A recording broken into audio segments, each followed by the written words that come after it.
안녕하세요. 해상파산 전문 변호사 장현정입니다. 최근에 집을 가지기 위해서 영끌족 분들이 많이 늘었는데요.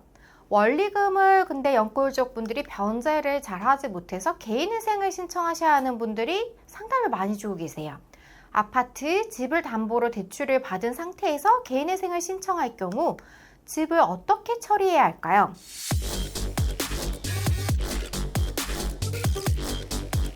집을 보유한 상태에서 개인회생을 할 경우에 특히 집을 담보로 대출을 받았을 때 개인회생을 진행하게 되면 집을 매각할 것인지 유지를 할 것인지 경매로 넘길 것인지에 대해서 세 가지 선택지 중에서 선택을 하셔야 되세요.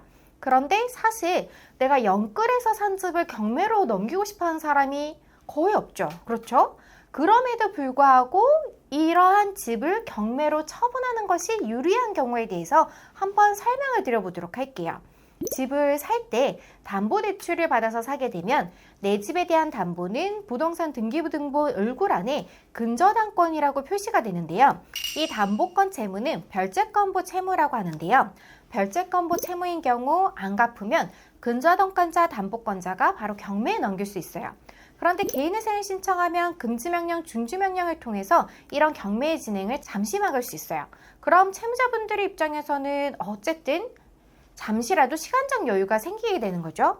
개인회생 절차를 밟게 되면 채권자는 바로 경매를 신청할 수가 없게 되는 거고, 개인회생은 인가결정이라는 절차 이후에 경매 신청을 할 수 있기 때문에 최소 6개월에서 1년 이상의 시간적 여유가 생기는 거예요. 그럼 이 기간 동안에 경매로 진행한 것이 나은지 아니면 이 집을 유지하는 것이 나은지 한 번 더 채무자분들께서는 더 고민할 수 있는 시간이 생겨요. 최종적으로 이 집을 경매로 넘기는 것이 낫다고 판단되면 이 기간 동안 어떻게든 자금을 마련해서 이사 준비를 할 수 있는 시간을 벌 수 있어요.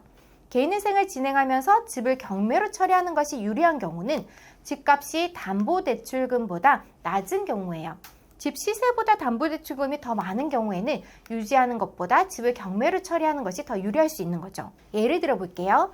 채무자분께서 아파트 한 채를 샀는데 부동산 시세가 상승하거나 하락을 할 때 여러 가지 변수들이 발생할 수 있잖아요. 아파트를 3억 원에 매수하면서 2억 원의 담보대출을 받았는데 집값이 급등을 하면서 원래 3억 원이었던 집 시세가 7억 원까지 올랐어요. 오르면 담보대출을 더 받을 수 있는 한도가 같이 올라가게 되어서 4억 원의 대출을 더 받아서 담보대출금이 총 6억 원이 된 거예요. 그런데 아파트 시세가 다시 5억 원까지 떨어졌을 경우, 이 경우에는 집을 팔아서 매수대금 5억 원을 받아도 근저당권 6억 원을 전부 말소할 수 없어서 아파트 가격이 담보대출금보다 낮으면 집을 매각하기도 어려운 문제가 생겨요.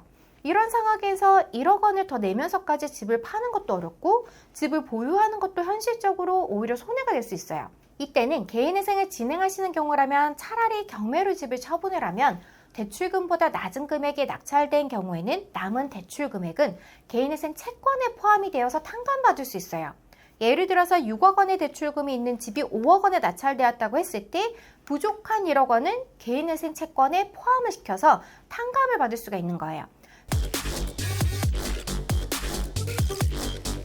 정리하자면 현재 집값이 담보대출금과 비슷하거나 아니면 그것보다 낮을 경우에는 경매로 처분을 해서 개인회생을 진행하는 것이 조금 더 유리할 수가 있는 거죠. 그러면 반대로 집값이 여전히 대출금보다 더 비싼 경우에는 집을 보유하거나 매각하는 방향으로 개인회생을 진행하는 것을 고려해 보시면 좋을 수 있어요.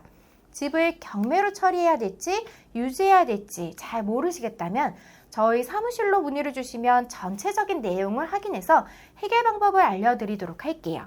이번 시간에는 근저당권이 설정된 집이 경매로 넘어간 경우에 대해서 살펴봤는데요. 보다 궁금하신 점이 있으시면 저희 법률사무소에 전화로 문의를 주시거나 댓글을 달아주세요.